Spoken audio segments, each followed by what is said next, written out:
In this video, I'm going to show you how to use the new locate body edges on the frame design. It locates the edges of the body to define a path for the frame. Before I began anything, I sketched up some concepts of the frame design.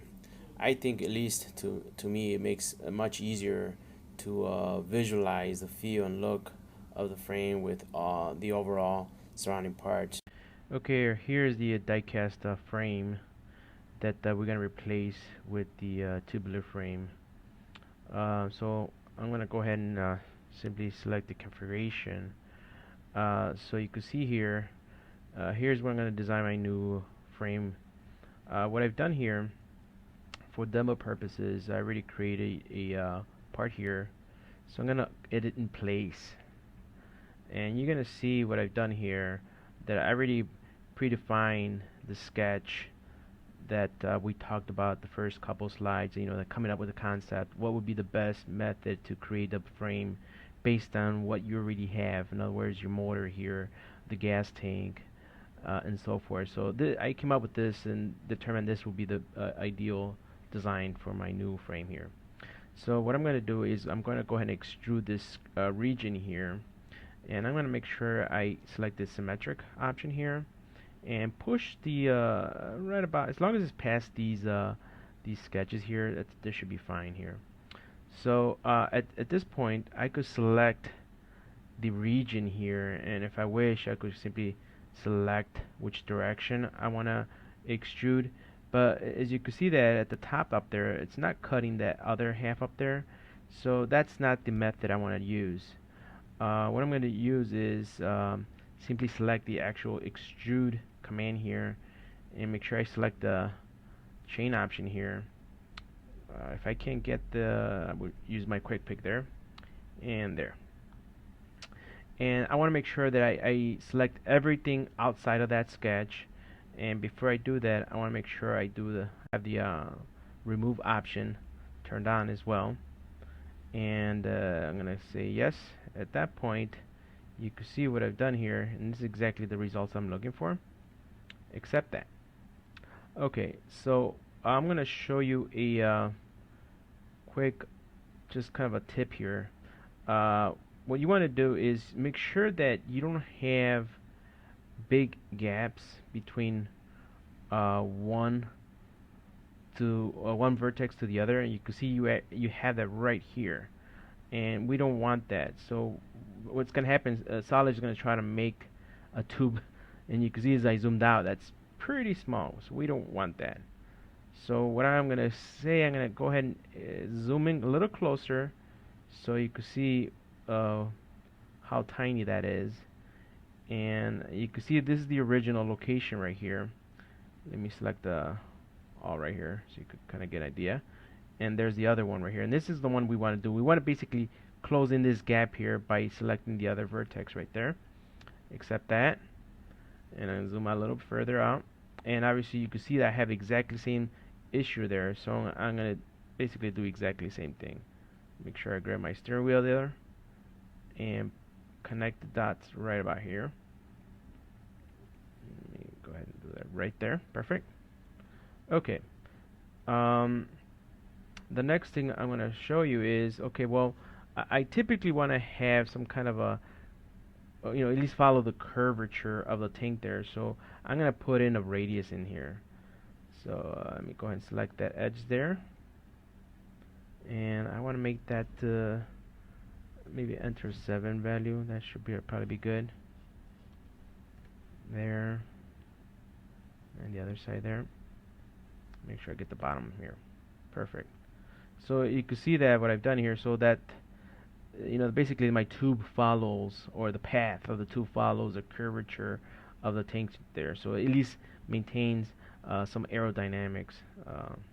So I'm going to go back into the assembly here, and the next thing I want to do is go into the frame option here, and at this point I would like to kind of add some segments, so that way I could have, because what happens is, you can see what I've done here. You created a solid model here, and obviously the path consists of the edges here, right?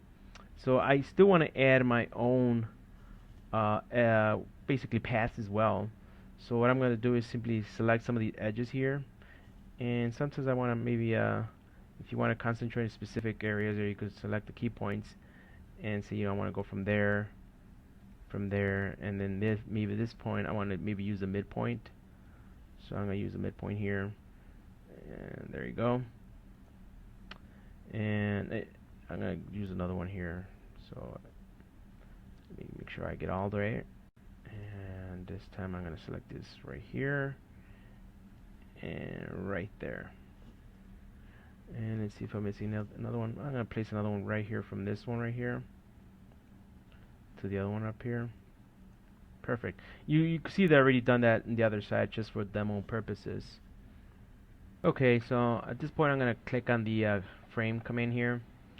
And what I want to do first is make sure that I have the face selected, and also make sure that you have your locate body edges active.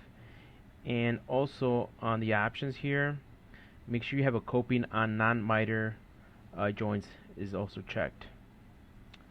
So now I'm going to go ahead and start selecting all these faces here. And let's see, start from this side right here, go to the other side, make sure I get every single surface in here.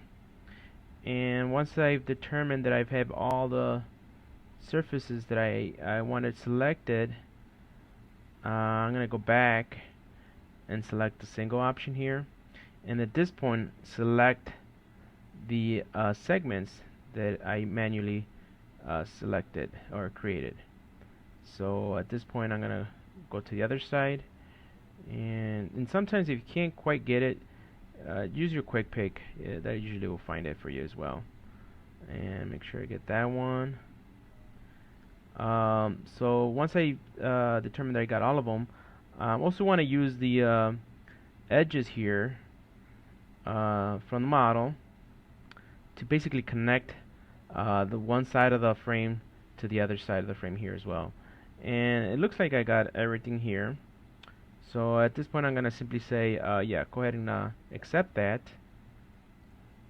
And Solid's going to go out there and place the frame on the edges that you created from the model, and also the segments. And to simply go around, rotate it a little bit, and kind of see if you have any interference with other parts. And it looks like I do have that right here on this exhaust system right here.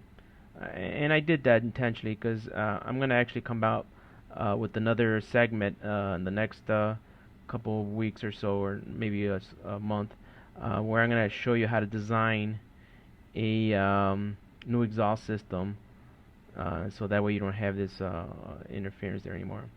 Okay, so the next thing I'm going to show you is that once you've created a frame, you can always come back and modify that. And that's a really neat thing about Synchronous, that if you go in here and say, you know what, I noticed that this support here, typically where you place your foot to rest on, it's not being supported by anything. See that tube right here? It's basically sitting in space.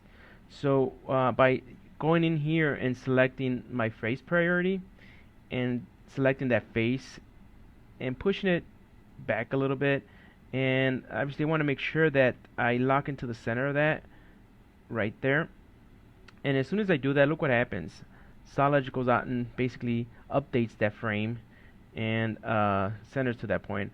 And I'm going to do exactly the same thing to the back here. Notice that this tube is not selecting, or it's not even touching this support right here. So I'm going to do exactly the same thing.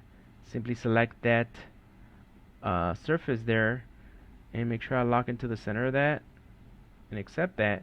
And you can see Solid Edge is going to go ahead and bring it and update that very, very fast.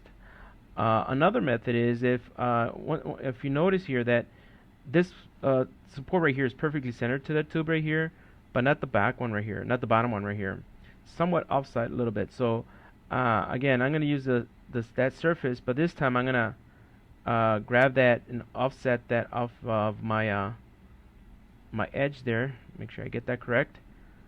And click on the torus wheel and simply come back and try to lock into that geometry again. And as soon as I get that right there, and you can see that again, Solid's gonna update. Then it made a quite slight movement, but you can see now it is perfectly centered to that support there.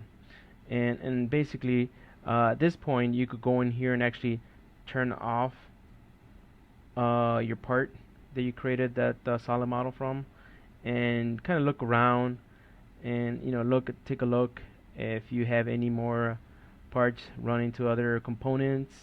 And it looks about right here. It looks actually pretty good. And like I said, on a upcoming segment, I'm going to show you where you could basically redesign this exhaust system so it doesn't hit the frame. I hope you enjoyed this video.